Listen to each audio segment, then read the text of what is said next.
আসসালামু আলাইকুম ভিউয়ার্স, সবাই কেমন আছেন? আশা করি সবাই অনেক ভালো আছেন। তো আবার চলে আসলাম আপনাদের মাঝে নতুন একটি ভিডিও নিয়ে। তো আজ এই ভিডিওতে আপনাদেরকে দেখিয়ে দেব আপনারা যারা মোবাইলে এই ডিজিটাল ঘড়িটি যারা আপনার মোবাইলে স্ক্রিনে ব্যবহার করতে পারতেছেন না, তো তাদের জন্য আসলে ভিডিওটি তৈরি করা। তো আমার এখানে স্ক্রিন দেখতে পাচ্ছেন 4:56 বাজে, বর্তমান সময়ে 4:56 সময় এখন। তো এই ডিজিটাল ঘড়িটি যদি আপনার মোবাইলে আপনি ব্যবহার করতে না পারেন, তো এই ডিজিটাল ঘড়ি যদি সেট না করতে পারেন তাহলে কিভাবে সেট করবেন, তো সেটা আজ এই ভিডিওতে আপনাদেরকে দেখিয়ে দেব। সো ভিডিওটি কন্টিনিউ শেষ পর্যন্ত দেখতে থাকুন।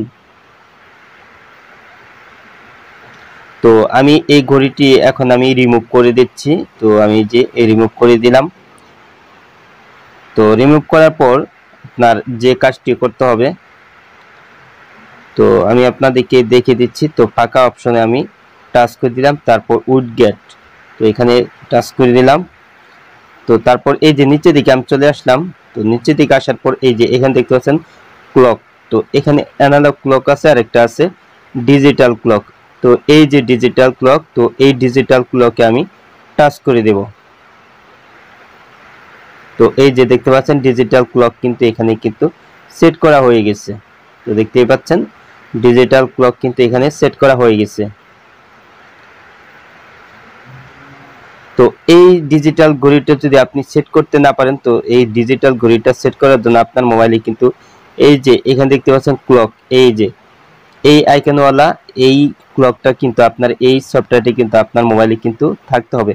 তো এই সফটওয়্যারটি যদি আপনার মোবাইলে না থাকে তাহলে কিন্তু আপনি ডিজিটাল ঘড়ি কিন্তু সেট করতে পারবেন না। তো আমি এখন আমার মোবাইলের স্ক্রিনের ডিজিটাল ঘড়িটা ডিলিট করে দিচ্ছি। তো ডিলিট হয়ে গেছে। তো আমি আবার পুনরায় আমার ঘড়িটি সেট করব। তো ঘড়িটা সেট করার জন্য এখানে ফাঁকা অপশনে আমি টাচ করে দিলাম, তারপর উইডগেট। তো তারপর এখানে নিচে দিকে চলে আসবো। তো এখানে দেখতে পাচ্ছেন এইখানে কিন্তু ঘড়ি সেট করার অপশনটি কিন্তু আমার এখানে কিন্তু এখন কিন্তু আর নেই। তো দেখতে পাচ্ছেন এখানে কিন্তু ঘড়ি সেট করার অপশনটি কিন্তু নেই। তো দেখতেই পাচ্ছেন এখানে কিন্তু নেই। তো এরকম অপশন যদি আপনি দেখতে পারেন, আপনার যদি ঘড়ি সেট করার অপশনটি দেখতে না পান, তাহলে আপনি যে কাজটি করবেন, তো প্রথমে আপনার মোবাইলে থাকা গুগল প্লে স্টোর সফটওয়্যারটি আপনি ওপেন করে নেবেন। তো আমি গুগল প্লে স্টোর সফটওয়্যারটি ওপেন করে নিচ্ছি।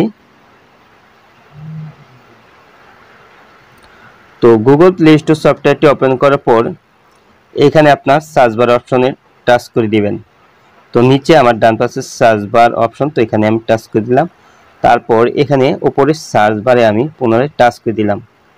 তারপর এখানে আমি ক্লক লিখে সার্চ করব। তো ক্লক লিখে আমি সার্চ করে দিলাম।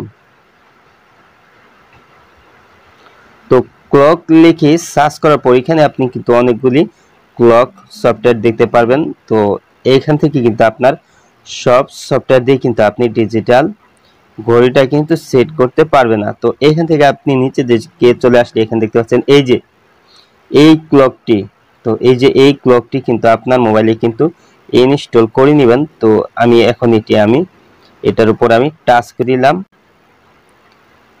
তো দেখতে পাচ্ছেন এই যে আমার এখানে কিন্তু সফটওয়্যারটা কিন্তু ইনস্টল আগে থেকে করা আছে, তারপর কিন্তু এটা কিন্তু ডিসেবল করে রেখেছিলাম। তো আপনার যদি এই সফটওয়্যারটি ইনস্টল করা না থাকে তাহলে আপনি অবশ্যই এই ক্লক সফটওয়্যারটি কিন্তু আপনি ইনস্টল করে নেবেন, তারপর আপনি ওপেন করে নেবেন। তো ওপেন করার পর আপনাকে এখানে আর কোনো কাজ করতে হবে না। তো সফটওয়্যারটি আপনার মোবাইলে ইনস্টল হলে কিন্তু আপনার সেটিং করতে হবে।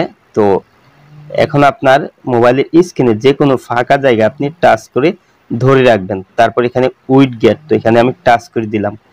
তারপর আমি নিচের দিকে চলে আসলাম। তো নিচের দিকে আসার পর এই যে দেখতে পাচ্ছেন এই যে এই ক্লক, তো এই সফটওয়্যার থেকেই কিন্তু আপনি এই ডিজিটাল ঘড়িটা কিন্তু আপনার মোবাইলের স্ক্রিনে কিন্তু সেট করতে পারবেন। তো এই যে এখানে আছে ডিজিটাল ক্লক, তো এখানে আমি টাচ করে দিলাম। তো দেখতে পাচ্ছেন এটা কিন্তু সেট হয়ে গেছে। তো দেখতে পাচ্ছেন 5:01 ভোর 5:01 বাজে এখন বর্তমানে। তো দেখতে পাচ্ছেন এই ঘড়িটা কিন্তু সেট করা হয়ে গেছে। তো আপনি অবশ্যই কিন্তু গুগল প্লে স্টোর থেকে আপনার ক্লক সফটওয়্যারটি ইনস্টল করে নেবেন, তারপরে কিন্তু আপনার মোবাইলে কিন্তু আপনি এই ডিজিটাল ঘড়িটি কিন্তু সেট করতে পারবেন। তো আজ এই ছিল ভিডিওটি শেষ পর্যন্ত দেখার জন্য আপনাকে অসংখ্য ধন্যবাদ। ভিডিওটি তো অবশ্যই লাইক দিবেন, আর কিছু জানার থাকলে কমেন্টে জানিয়ে দিবেন। তো আজ এই ছিল ভিডিওটি শেষ পর্যন্ত দেখার জন্য আপনাকে অসংখ্য ধন্যবাদ। ভিডিওটি তো অবশ্যই লাইক কমেন্ট করবেন। আর আপনি আমার এই চ্যানেলে নতুন ভিজিট করে থাকলে এরকম ইন্টারেস্টিং ভিডিও পেতে অবশ্যই ফিহার টেক ভিডিও ইউটিউব চ্যানেলটি সাবস্ক্রাইব করে পাশে বেল আইকনটি অ্যাক্টিভ করে দিবেন সবার আগে নতুন ভিডিওর নোটিফিকেশন পাওয়ার জন্য। তো পরবর্তী ভিডিওতে আবার আপনাদের সাথে দেখা হবে। ততক্ষণ পর্যন্ত ভালো থাকুন। আল্লাহ হাফেজ।